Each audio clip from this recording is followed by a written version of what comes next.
मनुष्य योनि का भोग। एक दरिद्र ब्राह्मण यात्रा करते करते किसी नगर से गुजर रहा था। बड़े बड़े महल एवं अट्टालिकाओं को देखकर ब्राह्मण भिक्षा मांगने गया, किंतु उस नगर में किसी ने भी उसे 2 मुट्ठी अन्न नहीं दिया। आखिर दोपहर हो गई तो ब्राह्मण दुखी होकर अपने भाग्य को कोसता हुआ जा रहा था। सोच रहा था, कैसा मेरा दुर्भाग्य है, इतने बड़े नगर में मुझे खाने के लिए 2 मुट्ठी अन्न तक नहीं मिला। रोटी बनाकर खाने के लिए 2 मुट्ठी आटा तक नहीं मिला। इतने में एक सिद्ध संत की निगाह उस ब्राह्मण पर पड़ी। उन्होंने ब्राह्मण की बड़बड़ाहट सुन ली। वे बड़े पहुंचे हुए संत थे। उन्होंने कहा, हे दरिद्र ब्राह्मण, तुम मनुष्य से भिक्षा मांगो, पशु क्या जाने भिक्षा देना। यह सुनकर ब्राह्मण दंग रह गया और कहने लगा, हे महात्मन, आप क्या कह रहे हैं? बड़ी बड़ी अट्टालिकाओं में रहने वाले मनुष्यों से ही मैंने भिक्षा मांगी है। महात्मा बोले, नहीं ब्राह्मण, मनुष्य शरीर में दिखने वाले वे लोग भीतर से मनुष्य नहीं हैं। अभी भी वे पिछले जन्म के हिसाब से ही जी रहे हैं। कोई शेर की योनि से आया है तो कोई कुत्ते की योनि से आया है, कोई हिरण की योनि से आया है तो कोई गाय या भैंस की योनि से आया है। उनकी आकृति मानव शरीर की जरूर है, किंतु अभी तक उनमें मनुष्यत्व निखरा नहीं है, और जब तक मनुष्यत्व नहीं निखरता तब तक दूसरे मनुष्य की पीड़ा का पता नहीं चलता। दूसरे में भी मेरा प्रभु ही है, यह ज्ञान नहीं होता। तुमने मनुष्यों से नहीं, पशुओं से भिक्षा मांगी है। ब्राह्मण का चेहरा दुख व निराशा से भरा था। सिद्धपुरुष तो दूरदृष्टि के धनी होते हैं। उन्होंने कहा, देख ब्राह्मण, मैं तुझे यह चश्मा देता हूँ, इस चश्मे को पहन कर जा और कोई भी मनुष्य दिखे उससे भिक्षा मांग, फिर देख क्या होता है। वह दरिद्र ब्राह्मण जहाँ पहले गया था वहीं पुनः गया और योग सिद्ध कला वाला चश्मा पहनकर गौर से देखा। ओह, वाकई कोई कुत्ता है, कोई बिल्ली है तो कोई बघेरा है। आकृति तो मनुष्य की है, लेकिन संस्कार पशुओं के हैं। मनुष्य होने पर भी मनुष्यत्व के संस्कार नहीं है। घूमते घूमते वह ब्राह्मण थोड़ा सा आगे गया तो देखा कि एक मोची जूते सिल रहा है। ब्राह्मण ने उसे गौर से देखा तो उसमें मनुष्यत्व का निखार पाया। ब्राह्मण ने उसके पास जाकर कहा, भाई तेरा धंधा तो बहुत हल्का है, और मैं हूँ ब्राह्मण, रीति रिवाज एवं कर्मकांड को बड़ी चुस्ती से पालता हूँ। मुझे बड़ी भूख लगी है, इसीलिए मैं तुझसे कुछ खाने को मांगता हूँ, क्योंकि मुझे तुझमें मनुष्यत्व दिखा है। उस मोची की आंखों से टप टप आंसू बरसने लगे। वह बोला, हे प्रभु, आप भूखे हैं? हे मेरे भगवान, आप भूखे हैं? इतनी देर आप कहाँ थे? यह कहकर मोची उठा एवं जूते सिलकर टका, आना दो आना वगैरह जो इकट्ठे किए थे उस चिल्लर को लेकर हलवाई की दुकान पर पहुंचा और बोला, हलवाई भाई, मेरे इन भूखे भगवान की सेवा कर लो, ये चिल्लर यहाँ रखता हूँ। जो कुछ भी सब्जी, पराठे, पूरी आदि दे सकते हो वह इन्हें दे दो, मैं अभी जाता हूँ। यह कहकर मोची भागा और घर जाकर अपने हाथ से बनाई हुई एक जोड़ी जूती ले आया एवं चौराहे पर उसे बेचने के लिए खड़ा हो गया। उस राज्य का राजा जूतियों का बड़ा शौकीन था। उस दिन भी उसने कई तरह की जूतियां पहनी, किंतु किसी की बनावट उसे पसंद नहीं आई तो किसी का नाप नहीं आया। 2-5 बार प्रयत्न करने पर भी राजा को कोई पसंद नहीं आई।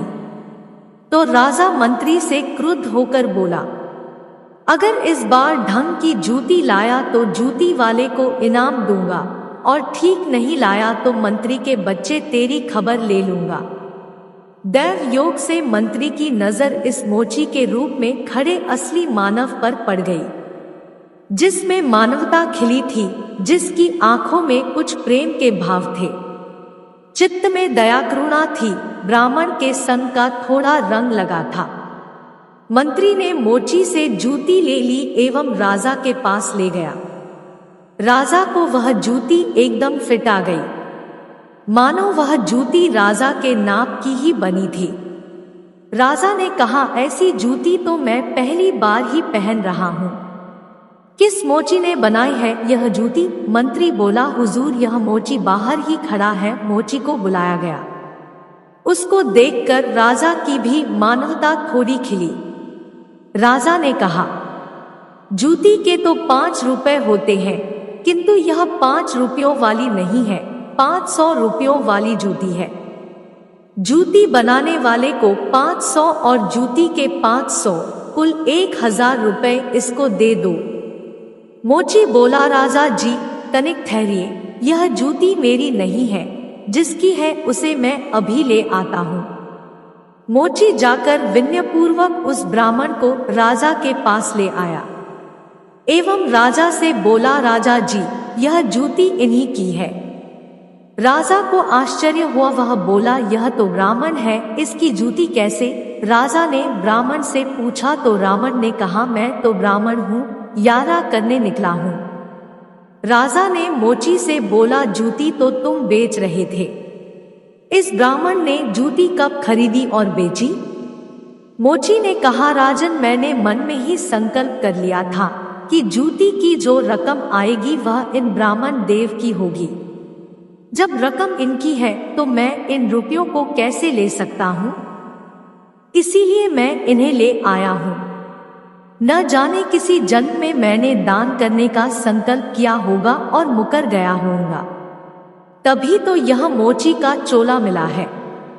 अब भी यदि मुकर जाऊं तो न जाने मेरी कैसी दुर्गति हो। इसीलिए राजन ये रुपए मेरे नहीं हुए। मेरे मन में आ गया था कि इस जूती की रकम इनके लिए होगी, फिर 5 रुपए मिलते तो भी इनके होते और 1000 मिल रहे हैं तो भी इनके ही है। हो सकता है मेरा मन बेईमान हो जाता, इसीलिए मैंने रुपयों को नहीं छुआ और असली अधिकारी को ले आया। राजा ने आश्चर्यचकित होकर ब्राह्मण से पूछा, ब्राह्मण मोची से तुम्हारा परिचय कैसे हुआ? ब्राह्मण ने सारी आप बीती सुनाते हुए सिद्ध पुरुष के चश्मे वाली बात बताई और कहा कि राजन, आपके राज्य में पशुओं के दर्शन तो बहुत हुए, लेकिन मनुष्यत्व का अंश इन मोची भाई में ही नजर आया। राजा ने कौतूहलवश कहा, लाओ वह चश्मा जरा हम भी देखें। राजा ने चश्मा लगाकर देखा तो दरबारियों में उसे भी कोई सियार दिखा तो कोई हिरण, कोई बंदर दिखा तो कोई रीछ। राजा दंग रह गया कि यह तो पशुओं का दरबार भरा पड़ा है। राज ने सोचा कि ये सब पशु है तो मैं कौन हूँ?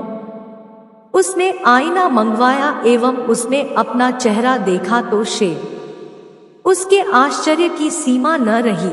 ये सारे जंगल के प्राणी और मैं, जंगल का राजा शेर, यहाँ भी इनका राजा बना बैठा हूँ।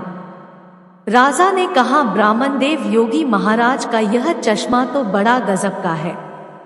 वे योगी महाराज कहाँ होंगे? ब्राह्मण, वे तो कहीं चले गए। ऐसे महापुरुष कभी कभी ही और बड़ी कठिनाई से मिलते हैं।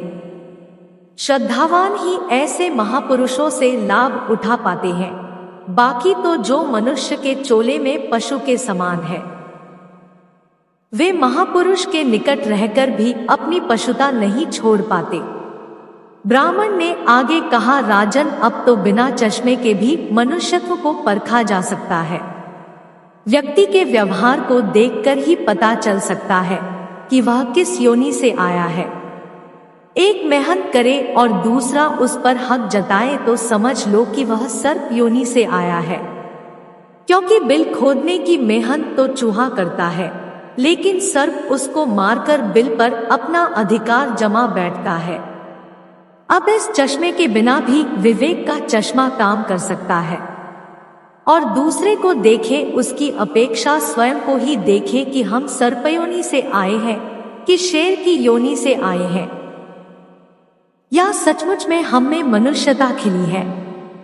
यदि पशुता बाकी है तो वह भी मनुष्यता में बदल सकती है। कैसे? गोस्वामी तुलसीदास जी ने कहा है, बिगड़ी जन्म अनेक की, सुधरे अब और आजू। तुलसी होई राम को, राम भजी तजी कुसमाजू। कुसंस्कारों को छोड़ दे, बस अपने कुसंस्कार आप निकालेंगे तो ही निकलेंगे। अपने भीतर छिपे हुए पशुत्व को आप निकालेंगे तो ही निकलेगा। यह भी तब संभव होगा जब आप अपने समय की कीमत समझेंगे। मनुष्यत्व आए तो एक एक पल को सार्थक किए बिना आप चुप नहीं बैठेंगे। पशु अपना समय ऐसे ही गंवाता है। पशुत्व के संस्कार पड़े रहेंगे तो आपका समय बिगड़ेगा। आता पशुत्व के संस्कारों को आप बाहर निकालिए एवं मनुष्यत्व के संस्कारों को उभारिए। फिर सिद्ध पुरुष का चश्मा नहीं वरन अपने विवेक का चश्मा ही कार्य करेगा। और इस विवेक के चश्मे को पाने की युक्ति मिलती है हरि नाम संकीर्तन व सत्संग से। तो हे आत्मजनों, मानवता से जो पूर्ण हो वही मनुष्य कहलाता है। बिन मानवता के मानव भी पशुतुल्य रह जाता है। जय श्री कृष्णा। ऐसी ही और वीडियो के लिए हमारे चैनल को सब्सक्राइब करें। धन्यवाद।